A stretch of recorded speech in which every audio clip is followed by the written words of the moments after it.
आखिरकार वो खबर आ ही गई जिसका सबको इंतजार था। भारत का जो पेचीदा सा जीएसटी सिस्टम है ना, उसे अब पूरी तरह से बदला जा रहा है। और इसका सीधा मतलब ये है कि हमारी खरीदी हुई लगभग हर चीज की कीमत पर असर पड़ने वाला है। जरा 1 मिनट के लिए सोचिए, अगर ऐसा हो कि रोज इस्तेमाल होने वाली चीजें एकदम से सस्ती हो जाएं, पर जो महंगी और लग्जरी चीजें हैं वो और भी ज्यादा महंगी हो जाएं तो? बस यही एक सवाल है जो जीएसटी 2.0 के इस पूरे बदलाव के दिल में है। तो चलिए इसे जरा आसान भाषा में समझते हैं। जीएसटी काउंसिल ने एक बहुत बड़ा फैसला लिया है।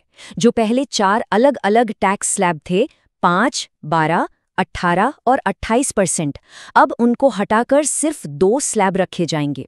जी हाँ, मतलब 12% और 28% वाले स्लैब अब खत्म। बचेगा तो सिर्फ 5% और 18% का स्लैब। और देखिए, ये कोई छोटा मोटा बदलाव नहीं है। ये टैक्स सिस्टम का एक बहुत बड़ा, एक कह सकते हैं कि फंडामेंटल ओवरहॉल है। एक ऐसा फेरबदल जिसके दूर तक असर दिखेंगे। तो सबसे जरूरी बात क्या है? यही के 2 पूरे के पूरे टैक्स ब्रैकेट हटा दिए गए हैं। इसका सीधा सा मतलब ये हुआ कि जो सामान पहले 12% के स्लैब में आता था वो अब 5% में आ जाएगा, और जो 28% के दायरे में था वो अब 18% में आ जाएगा। अच्छा, ये फैसला हुआ जीएसटी काउंसिल की 56th बैठक में। इसका इशारा तो प्रधानमंत्री ने 15 अगस्त को ही दे दिया था। और अब ये नया सिस्टम 22 सितंबर से, यानी नवरात्रि के ठीक पहले दिन से पूरे देश में लागू होने जा रहा है। चलिए अब उस सवाल पर आते हैं जो शायद सबके मन में है। आखिर कौन कौन सी चीजें हैं जो सस्ती होने वाली हैं और हमारी जेब को कितनी राहत मिलेगी? जरा इस लिस्ट पर नजर दौड़ाइए।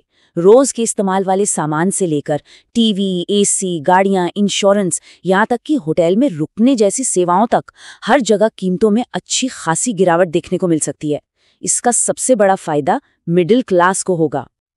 यहाँ देखिए, ये बहुत दिलचस्प है।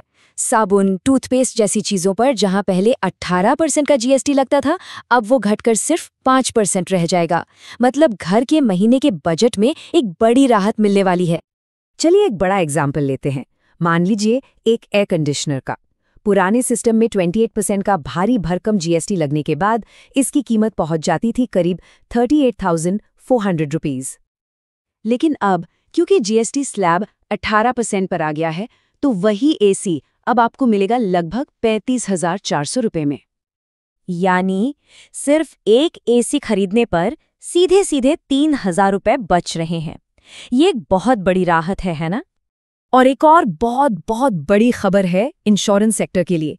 हेल्थ और लाइफ इंश्योरेंस पर जो 18% का जीएसटी लगता था, वो अब पूरी तरह से खत्म कर दिया गया है। जी हाँ, इसे टैक्स से पूरी तरह छूट मिल गई है, जिससे ये जरूरी सेवाएं और सस्ती हो जाएंगी। ऑटोमोबाइल सेक्टर को भी जबरदस्त फायदा होने वाला है। छोटी कारें और 350 सीसी से कम इंजन वाली मोटरसाइकिलों पर जीएसटी 28% से सीधा 18% पर आ गया है। इससे मिडिल क्लास के लिए अपनी गाड़ी का सपना पूरा करना और भी आसान हो जाएगा। लेकिन हर सिक्के का एक दूसरा पहलू भी होता है। जहां इतनी सारी चीजें सस्ती हो रही हैं, वहीं कुछ चीजें ऐसी भी हैं जिन पर टैक्स का बोझ अब बढ़ने वाला है। सरकार एक नया 40% का डीमेरिट स्लैब लेकर आ रही है। अब ये कोई नॉर्मल स्लैब नहीं है, बल्कि ये खास तौर पर उन चीजों पर लगाया जाएगा जिन्हें सरकार या तो लग्जरी मानती है या समाज के लिए हानिकारक। तो इस 40% वाले ब्रैकेट में क्या क्या आएगा? तंबाकू, पान मसाला, मीठे कोल्ड ड्रिंक्स, बड़ी और महंगी गाड़ियां और सट्टेबाजी जैसी चीजें। तंबाकू प्रोडक्ट्स पर तो इसके ऊपर सेस भी अलग से लगेगा। तो सवाल ये उठता है कि आखिर सरकार ये सब कर क्यों रही है? चलिए इस पूरे सुधार के पीछे की इकोनॉमिक स्ट्रैटेजी और इसके साथ जुड़े हुए रिस्क्स को समझने की कोशिश करते हैं। जरा इस चार्ट को देखिए। भारत की जीडीपी का करीब करीब 60% हिस्सा आता है घरेलू खपत से, यानी हम और आप जो बाजार में खर्च करते हैं उससे। तो सरकार का मेन फोकस इसी खपत को, इसी स्पेंडिंग को बूस्ट करना है। इसकी पीछे की थ्योरी बड़ी सीधी है। जब मिडिल क्लास के हाथ में ज्यादा पैसा होगा तो वो ज्यादा खर्च करेगा।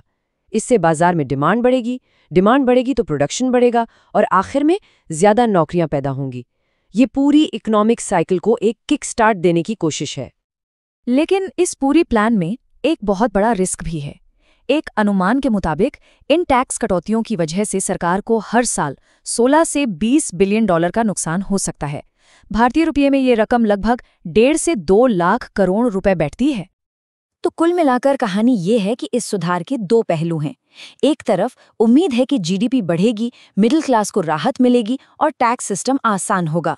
लेकिन दूसरी तरफ सरकार के रेवेन्यू में भारी कमी का डर है। राज्य सरकारें भी चिंतित हैं और शुरुआत में बिजनेस को थोड़ी दिक्कत भी हो सकती है। और यहीं पर आके हम इस कहानी के सबसे बड़े सवाल पर रुक जाते हैं। क्या ये जो इतना बड़ा दाव खेला गया है वो देश की अर्थव्यवस्था को नई रफ्तार देगा, या फिर ये सरकार के लिए एक बड़े रेवेन्यू संकट की वजह बन जाएगा? खैर, इसका जवाब तो आने वाला वक्त ही बताएगा।